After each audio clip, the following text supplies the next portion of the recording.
Halo semuanya, perkenalkan nama saya Ramadan Hafid Dafari. Saya merupakan perwakilan untuk pembukaan pada materi kali ini yang berjudulkan jenis-jenis media penyimpanan. Nah, berikut ada penjelasan representasi datanya dari kelompok saya. Baik, sebelumnya mungkin saya akan memperkenalkan terlebih dahulu anggota-anggota kelompok saya. Yang pertama terdiri dari saya sendiri, Dava, lalu ada Dimas, Faras, dan juga Lutfi. Nah, pertama mungkin saya akan menjelaskan terlebih dahulu tentang apa itu magnetic tape. Magnetic tape sendiri adalah media penyimpanan berbasis pita magnetis yang digunakan terutama untuk backup data, arsip, atau penyimpanan data dalam volume yang besar. Nah, di sini ada beberapa komponen penting dalam perhitungannya. Yang pertama, kapasitas penyimpanan atau storage capacity. Kapasitas penyimpanan pada magnetic tape tergantung pada beberapa parameter utamanya. Yang pertama itu ada panjang pita atau bisa disebut tape length dengan penyebutannya L. Jadi total panjang pita dalam meter atau kaki. Lalu di sini ada kepadatan rekamannya atau recording density yang bisa dalam penyebutan itu sebuah D, yaitu jumlah bit atau byte per satuan panjangnya. Misalnya byte per inch atau bit per mm. Lalu di sini ada jumlah track atau numbers of tracks yang dalam penyebutan itu sebuah T. Jadi banyaknya jalur data pada sebuah paralel di pitanya. Oke, selanjutnya kita mempunyai rumus umum untuk menghitung kapasitas penyimpanan, yaitu L kali D kali T. L itu merupakan panjang pita, biasanya satuannya inch atau milimeter. D itu kepadatan rekaman, biasanya satuannya itu byte per inch atau bit per milimeter. T itu jumlah track.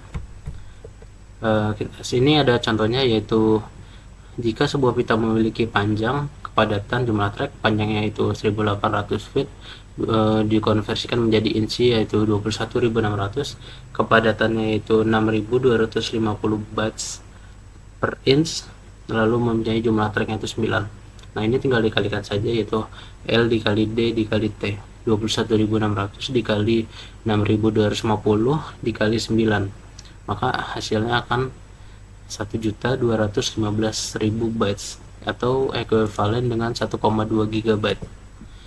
Selanjutnya ini ada waktu akses. Jadi waktu akses di pita itu melibatkan dua aspek utama. Yang pertama itu ada search time, yang kedua itu ada latency. Search time itu waktu yang dibutuhkan untuk memutar pita ke posisi yang berisi data yang diinginkan. Lalu karena yang latensi itu karena pita bersifat sekuensial atau mengecek satu-satu, maka latensi itu tergantung di mana lokasi data pada pita. Lalu ada komponen waktu aksesnya, ada rewind time, load time, search time, transfer time. Rewind time itu waktu untuk memutar pita kembali ke awal, load time itu waktu untuk memuat pita ke drive hingga siap baca atau tulis, search time itu waktu untuk menemukan posisi data pada pita. Lalu transfer time itu waktu untuk mentransfer data ke atau dari pita. Lalu ini juga untuk waktu transfer juga ada rumus untuk menghitungnya, rata-ratanya juga. Jadi rumusnya itu waktu transfer sama dengan ukuran data per laju transfer. Dan untuk menghitung rata-rata waktu aksesnya itu sama dengan T akses sama dengan T load ditambah T rewind dibagi 2 ditambah T transfer. Jadi contohnya tuh jika kecepatan transfer tape itu 120 Mbps dan ingin membaca 600 megabyte data, maka waktu transfer sama dengan 600 megabyte per second per 120 megabyte per second sama dengan 5 detik.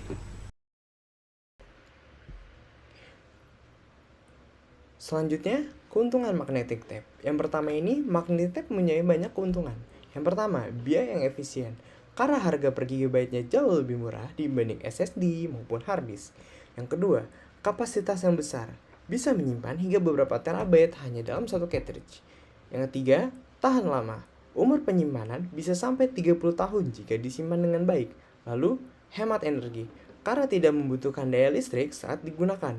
Dan yang terakhir, keamanan data, karena sulit diakses langsung sehingga cocok untuk backup data yang bersifatnya sensitif. Selanjutnya, tak kurang dari keterbatasan, yang pertama ini, magnetic tape mempunyai beberapa kekurangan. Yang pertama, akses yang lambat, karena menggunakan metode akses sekuensial, tidak bisa langsung seperti SSD. Yang kedua, membutuhkan peralatan khusus, seperti tape drive untuk membaca dan menulis data. Yang ketiga, tidak fleksibel, tidak cocok untuk keperluan sehari-hari. Lalu, yang keempat, rentan rusak, mudah terganggu jika tergores atau terkena medan magnetik yang kuat. Dan yang terakhir, ketersediaannya yang terbatas. Tidak semua tempat punya fasilitas untuk mengelolanya atau menjalankannya. Bisa kita tarik kesimpulan, untuk magnetic tape sendiri, cocok digunakan untuk penyimpanan jangka panjang dan backup data, karena kapasitasnya besar dan biaya yang murah. Namun, karena aksesnya yang lambat, magnetic tape kurang cocok untuk keperluan harian yang butuh kecepatan baca tulis secara acak. Selanjutnya, organisasi berkas. Nah, kita juga perlu tahu tentang organisasi berkas. Ini adalah cara menyusun, menyimpan, dan mengolah data dalam komputer supaya lebih efisien. Organisasi ini menentukan bagaimana data dicatat, diakses, dan dimodifikasi.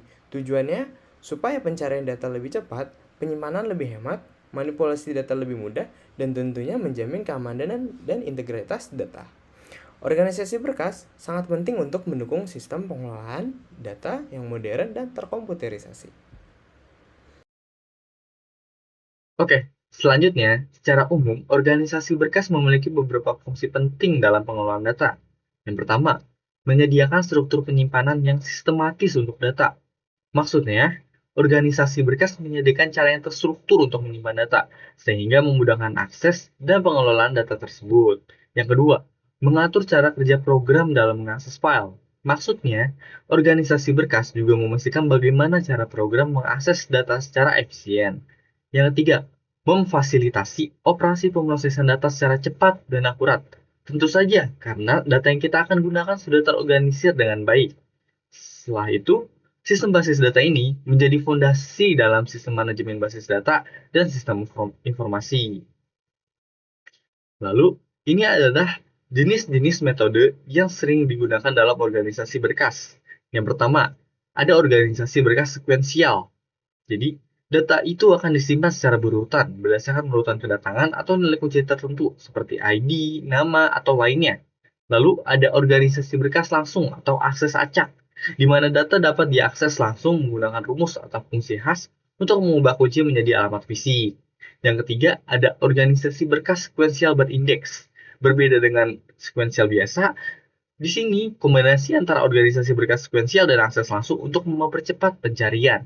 Setelah itu, ada organisasi berkas heap atau heap file organization, di mana data disimpan secara acak tanpa urutan tertentu dan record baru ditambahkan di posisi kosong berikutnya.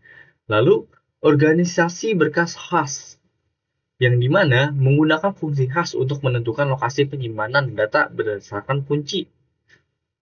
Selanjutnya ada organisasi berkas inverted file, di mana biasanya digunakan untuk pencarian teks dengan menyimpan indeks terbalik yang menghubungkan kata kunci dengan lokasi data.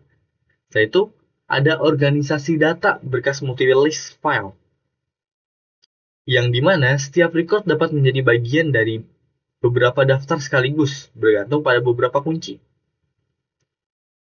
Lalu ini adalah perbandingannya, rangkuman dari tipe organisasi berkas yang sudah disebutkan, di mana sequential itu memiliki akses data yang urutan, kecepatan carinya itu lambat, kemudahan penambahan datanya itu sulit, dan penggunaan umumnya itu untuk laporan bulanan dan data historis. Dan ada tipe-tipe data selanjutnya yang bisa kalian baca. Bisa pause untuk kalian jika kalian ingin membacanya. Baik, kita langsung ke kesimpulannya. Jadi, organisasi berkas itu mengatur dan menyimpan data agar dapat diakses secara efisien. Jenisnya beragam, seperti sekuensial, akses berurutan, khas, langsung, dan pencarian cepat. Serta ada juga heap yang sederhana untuk penyisipan cepat, inverted file untuk pencarian kata kunci, dan multilist untuk berdasarkan banyak kriteria. Pemilihan organisasi bergantung pada kebutuhan akses dan pengelolaan data.